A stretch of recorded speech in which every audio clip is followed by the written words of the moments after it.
truly broken, as if he had forgotten how to breathe. Greg sat alone in his living room. The echoes of laughter and joy that once filled the space now replaced with a hollow silence. The world moved on outside his window, but he remained stuck in a moment that seemed to stretch into eternity. It had been 6 months since Emily passed away. 6 months of numbness, confusion, and an ache that refused to subside. Friends and family offered their condolences and advice, each well-meaning attempt to help only adding to the weight on his heart. Just take it one day at a time, they said. Focus on the good memories. Stay busy, it'll get better.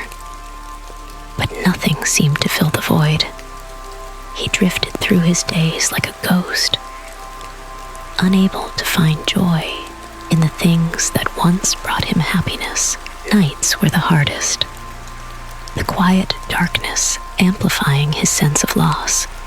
Greg often found himself staring at old photographs, each image a reminder of a life that felt both painfully close and impossibly distant.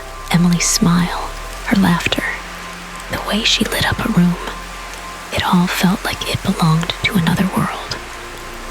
One evening, as the city lights flickered outside, Greg found himself drawn to a box of Emily's belongings.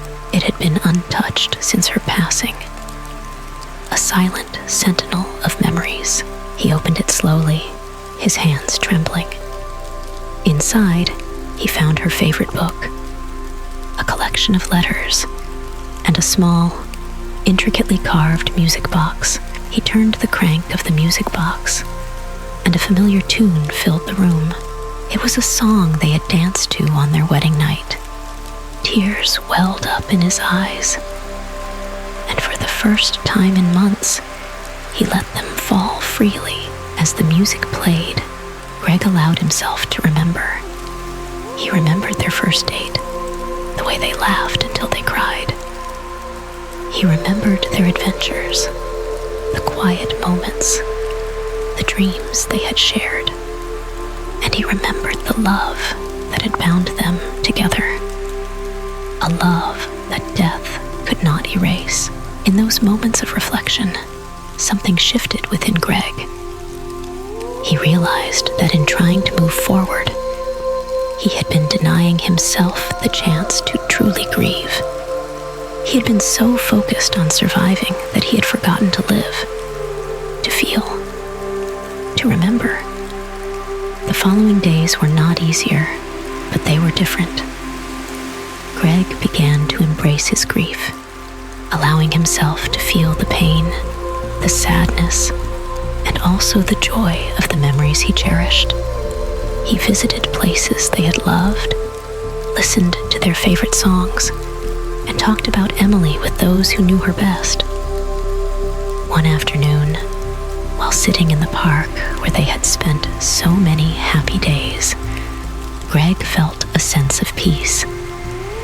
He understood that grief was not something to overcome, but something to live with. It was a testament to the love he had for Emily, a love that would always be a part of him.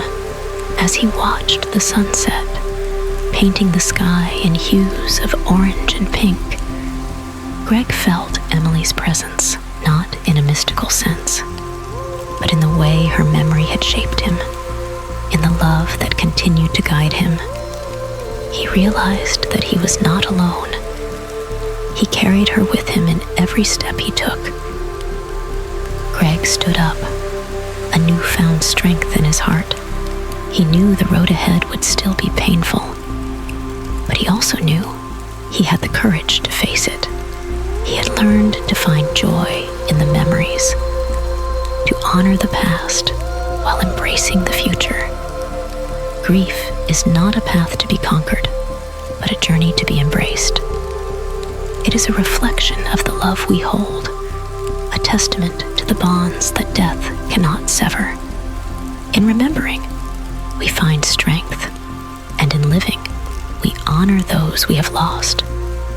Blessed are those who mourn, for they will be comforted. Matthew 5, verse 4.